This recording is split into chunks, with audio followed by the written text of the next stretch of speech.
Bonsoir, merci de votre fidélité à votre chaîne de préférence, Star 21 TV, au cœur des grands événements.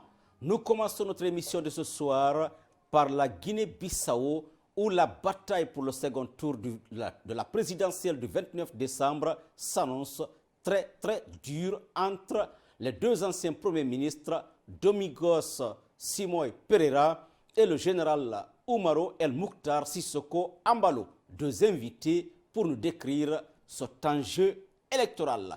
Monsieur Abdoulaye Bari de la société civile bissau-guinéenne et Monsieur Kalilou Baldé, député et membre du directoire de campagne du général Embalo.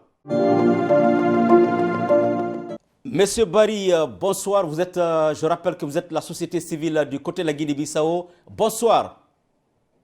Bonsoir. Est-ce que Monsieur Bari, on peut de façon détaillée savoir qui êtes-vous, Monsieur Bari? Déjà, je remercie Star 21 pour cette invitation afin de parler de mon pays, de la situation actuelle. Je m'appelle Abdoulaye Bari, comme vous avez dit, et je suis président fondateur d'une ONG qui travaille dans le domaine de la promotion de l'entrepreneuriat jeune et de l'innovation technologique, qui s'appelle Innovalab. Actuellement, je coordonne un projet créé par Innovalab qui s'appelle Nyavotu. Nyavotu en français, ça veut dire mon vote. Donc, c'est une plateforme civic tech qui accompagne le processus électoral, mais aussi la sensibilisation, la communication autour de la citoyenneté.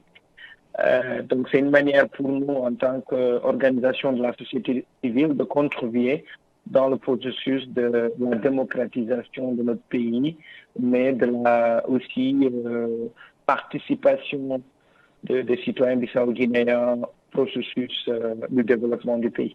Très bien. Alors, nous allons parler élection dans votre pays, la Guinée-Bissau. Dites-nous, M. Bari, est-ce que le premier tour de cette élection a été une élection libre et transparente? Alors, je peux vous dire que, ou si vous voulez, je peux vous rassurer que le système électoral de la Guinée-Bissau est l'un des meilleurs systèmes en Afrique de l'Ouest. Ça, c'est le premier point. Le deuxième point est que nous avons un peuple qui est vraiment habitué à aller à des élections. Je pense qu'en termes d'élections présidentielles, nous sommes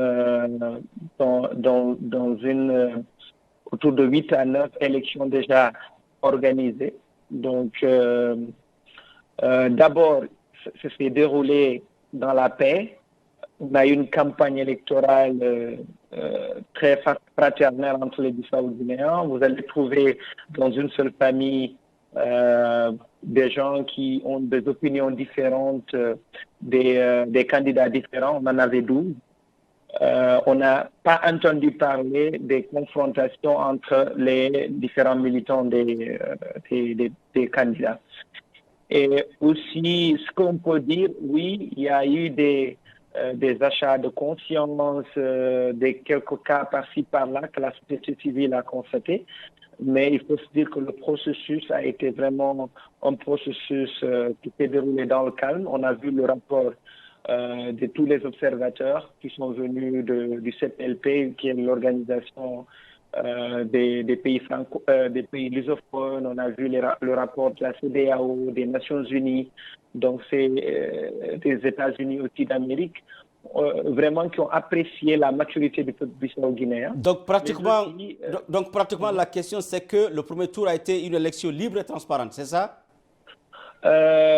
Oui, alors il y a eu des candidats. Bon, il faut d'abord dire que tous les candidats ont accepté les résultats, donc ça c'est un bon signe, avec quelques réserves, où est-ce qu'ils réclament quelques virgules ou quelques points en termes de pourcentage, mais il faut personne n'est allé réclamer au Suprême Tribunal, donc ça veut dire tout simplement que les élections ont été libres et transparentes.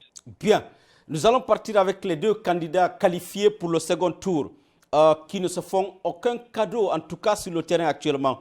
Vous qui êtes la société civile, supposée être neutre, Monsieur Barry, comment décrivez-vous leur campagne, c'est-à-dire les messages véhiculés, la mobilisation et surtout la neutralité de l'administration? Alors, ce qu'il faut dire, c'est que pour le moment, la campagne électorale du second tour n'a pas commencé. Ça va démarrer selon la CENI, donc qui est CNIE. Ça va démarrer le 13 décembre officiellement. Actuellement, nous sommes en phase des négociations pour les accords de soutien et de support au deuxième tour. Donc, on a quand même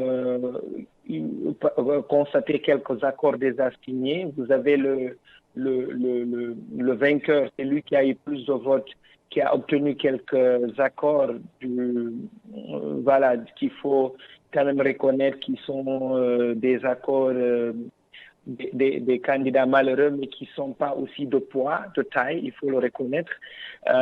Alors, actuellement, on a l'autre qui est venu en second, qui est Sissoko, qui a pu obtenir, hier, on l'a assisté, ils ont signé un accord à Dakar entre le troisième le plus voté et lui. Donc, lui, il a eu autour de 27% et l'autre est à 13%. Donc, le troisième le mieux voté. Après, un peu avant ça, il avait signé un accord avec le cinquième le plus voté. Donc, vraiment, ils sont en phase de négociation entre donc les différents candidats. Ils sont 12 et 2 sont partis au second tour. Il faut savoir que chacun va essayer de tisser des accords, essayer de signer des accords pour un peu mathématiquement avoir un certain nombre d'avantages et quitte à eux maintenant d'aller, comme vous l'avez dit, travailler sur le terrain, véhiculer des messages qui vont les permettre de confirmer non seulement les voix qu'ils ont eues et d'avoir d'autres voix, d'autres votes. Voilà, d'accord. Et croyez-vous donc que le prochain vainqueur de cette élection aura mérité l'expression des urnes, c'est ça? Alors, il faut se dire que c'est l'une des élections les plus intenses du pays qu'on a connues. Souvent, il y a eu des élections, mais il y avait toujours un parti qui était majoritairement en avantage. Mais cette fois-ci, il faut reconnaître que les poids sont quand même partagés. Chacun d'entre eux a un background aussi important, intéressant, qui ont dirigé le pays. Chacun d'entre eux a été Premier ministre, il faut se dire. Et chacun d'entre eux connaît le pays et la population les connaissent. Donc, ils vont aller sur le terrain, ils vont travailler, ils vont essayer de convaincre les gens. Et nous, en tant que société civile, on va faire notre travail pour dire au peuple, il ne faut pas voter parce que tout simplement, vous êtes de la même famille, vous êtes de la même ethnie ou de religion. On va pousser les gens à aller voter consciencieusement selon des programmes et des projets des uns et des autres et voir aussi les backgrounds et la capacité des uns et des autres de réunir tous les Bissau-Guinéens pour faire focus sur le développement du pays. Très bien. Dernière question que je vous pose, M. Barry. Là, tout à l'heure, vous avez parlé du système électoral qui semble être très performant du côté de la Guinée-Bissau. Mais ce qu'on ne comprend pas, M. Barry, c'est que le pays, la Guinée-Bissau, a une instabilité et surtout une violence très particulière ces dernières années. Quelle est la cause de cette violence, de cette instabilité dans ce pays? Alors, je peux dire on a des instabilités politiques, mais violence, ces dernières 5 années, on n'en a pas eu. Ce qu'on a eu, c'est vraiment, pour moi, c'est vraiment léger par rapport à ce qui se passe dans beaucoup de pays au niveau de la sous-région. Il faut se dire, le dernier coup d'État qu'on a eu, c'est en 2012. C'est à l'issue d'une élection aussi, il faut le reconnaître. Mais après, on a su remonter ça et organiser des élections libres et transparentes. Alors, il y avait des militaires souvent qui étaient, entre guillemets, en connivence avec quelques politiciens qui se mêlent dans le processus. Mais ces 5 dernières années, il faut reconnaître qu'ils se sont beaucoup méfiés de de l'ingérence dans tout ce qui est process politique. Ça, c'est à saluer. Donc, ce qui fait qu'aujourd'hui, l'instabilité qu'on a, c'est de l'instabilité politique. C'est vraiment pas de la violence. C'est un président de la République, parce qu'on a un système présidentiel. Il démet le gouvernement, ou est-ce que le gouvernement pense qu'il ne devait pas être démis? Le parti qui a gagné les législatives, donc qui devait gouverner, pense qu'il doit gouverner. Et donc, il y a eu ce bras de fer entre le président qui est issu du PAIGC avec son propre parti. Donc, durant ces 5 dernières années, on a connu un gros bras de fer. Aujourd'hui, Sissoko, qui est avec son parti qui est Madame G15, sont issus du PAIGC. Donc, c'est comme si c'est une lutte, je ne sais pas moi, je peux appeler ça un combat entre d'ego, des fois, vous pouvez dire, entre les différentes personnes du même parti qui est en train d'affecter tout le pays durant ces 5 dernières années.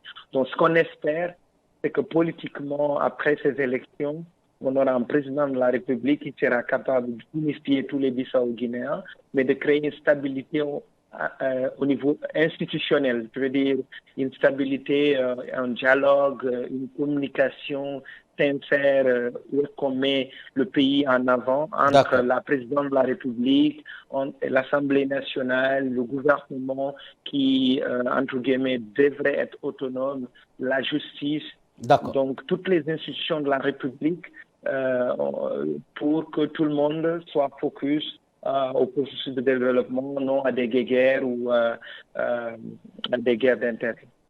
Merci beaucoup, Monsieur Barry, d'avoir répondu aux questions de Star 21 TV. Merci à vous et surtout passez bonne soirée du côté de Bissau. C'est vraiment à moi de vous remercier. Je salue tous les téléspectateurs. À très bientôt. Merci beaucoup. C'était donc Monsieur Abdoulaye Barry. Il est membre de la société civile du côté de la Guinée-Bissau. On prend la pause et on retourne. On va dans le directoire de campagne du général Oumarou.